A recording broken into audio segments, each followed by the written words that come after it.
नमस्कार दोस्तों, स्वागत है आपका अपने चैनल सरकारी आदमी पर।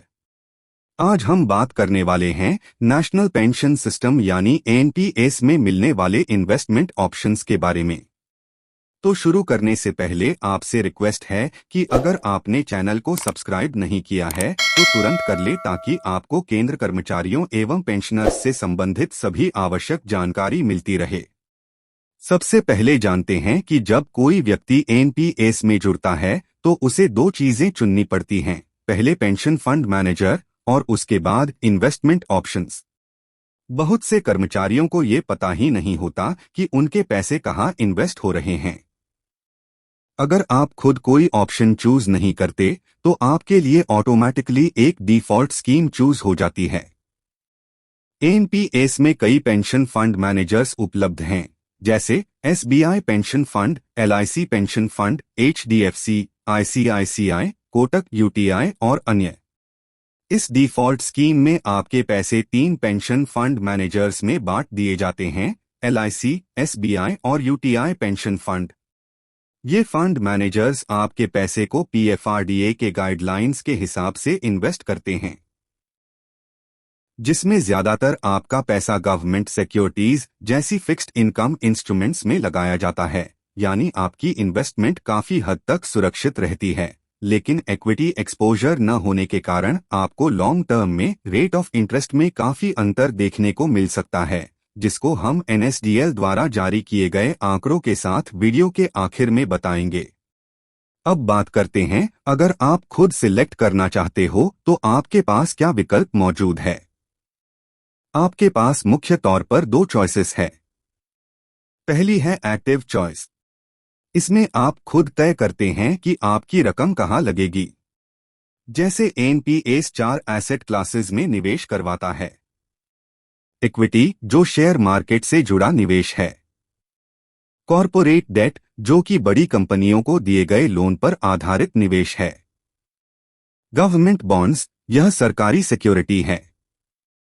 और अल्टरनेटिव इन्वेस्टमेंट, आरईआईटीज, एआईएफ्स आदि। इसमें आपको खुद किस फंड में कितना प्रतिशत equity, corporate and government bonds में शेयर चाहिए, उसका आपको खुद चयन करना पड़ेगा। 50 साल की उम्र तक आप इक्विटी में अधिकतम 75% तक निवेश कर सकते हैं। 50 के बाद यह लिमिट धीरे धीरे घटती जाती है। अल्टरनेटिव इन्वेस्टमेंट में 5% से ज्यादा निवेश नहीं कर सकते। कुल एलोकेशन हमेशा 100% होना चाहिए। इस ऑप्शन में आपको गहन जानकारी होने की आवश्यकता होती है। दूसरी है ऑटो चॉइस। अगर आपको निवेश का ज्यादा ज्ञान नहीं है तो ऑटो चॉइस एक आसान और बेहतर तरीका है। इसमें आपकी उम्र के हिसाब से खुद ब खुद इक्विटी, कॉर्पोरेट डेट और गवर्नमेंट बॉन्ड्स में निवेश होता जाता है। इसमें खास बात यह है कि जैसे जैसे आपकी उम्र बढ़ती है, इक्विटी की हिस्सेदारी भी धीरे धीरे घटती जाती है और गवर्नमेंट बॉन्ड्स की हिस्सेदारी बढ़ती जाती है, जिससे रिस्क कम हो जाता है, जिसके बारे में विस्तार से आगे बात करते हैं। ऑटो चॉइस के 3 प्रकार हैं, एलसी 75, एलसी 50 और एलसी 25। पहले बात करते हैं एलसी 75 एग्रेसिव की। इसमें इक्विटी में 75% तक का निवेश होता है, जो कि मुख्य तौर पर युवा निवेशकों के लिए है। इसमें देखिए कि जैसे जैसे उम्र बढ़ती जा रही है, इक्विटी परसेंटेज 75% से कम होती जा रही है और 55 की उम्र तक आते आते सिर्फ 15% इक्विटी में रह जाती है। ध्यान रहे, यह ऑप्शन सरकारी कर्मचारियों के लिए उपलब्ध नहीं है। सिर्फ प्राइवेट कर्मचारी ही इसका लाभ उठा सकते हैं। दूसरा है एलसी 50 मॉडरेट। इसमें इक्विटी में 50% तक का निवेश होगा, जो कि एक अच्छी बैलेंस्ड ऑप्शन है।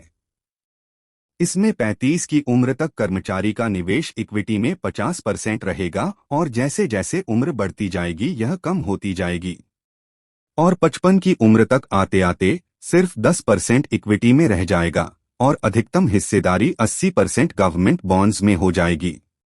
तीसरी ऑप्शन है एलसी 25 कंजर्वेटिव। इसमें इक्विटी में 25% तक का निवेश होता है।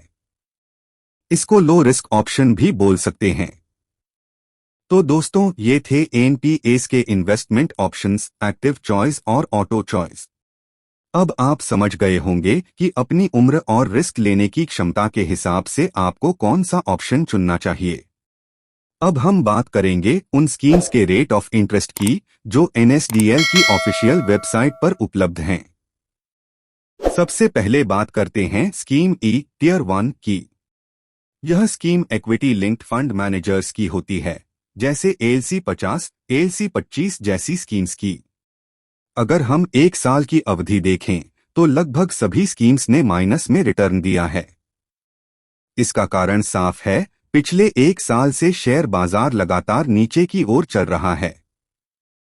लेकिन दोस्तों, इक्विटी स्कीम्स का असली खेल लॉन्ग टर्म में ही दिखता है। 3 साल में इन स्कीम्स ने औसतन लगभग 15% का रिटर्न दिया है। 5 साल में यह बढ़कर करीब 20% तक पहुंच गया है। 7 साल की अवधि में औसतन 13% का रिटर्न मिला और 10 साल में लगभग 12 से 13% का रिटर्न देखने को मिला। अब जरा बात करते हैं गवर्नमेंट बॉन्ड्स स्कीम्स की, जो कि डिफॉल्ट ऑप्शन होती हैं। यानी अगर आप खुद कोई स्कीम सेलेक्ट नहीं करते तो आपका पैसा इन्हीं में लगाया जाता है। एक साल में इनका रिटर्न रहा करीब 5%, जबकि इक्विटी में उसी समय पर रिटर्न माइनस था। लेकिन 3 साल में इनका रिटर्न सिर्फ 7% रहा, जबकि इक्विटी ने यहां 15% यानी दुगने से भी ज्यादा दिया। 5 साल की अवधि में बॉन्ड्स ने दिया 6%, जबकि इक्विटी ने लगभग 19 से 20% दिया था, यानी 3 गुना से भी ज्यादा। 7 साल में बॉन्ड्स का रिटर्न करीब 9%, वहीं इक्विटी ने दिया लगभग 13%। और 10 साल की अवधि में बॉन्ड्स ने दिया सिर्फ 8%, जबकि इक्विटी ने दिया 13%। तो दोस्तों, अब यह आप पर निर्भर करता है कि आप अपने रिस्क फैक्टर को ध्यान में रखते हुए कौन सी स्कीम चुनना चाहते हैं।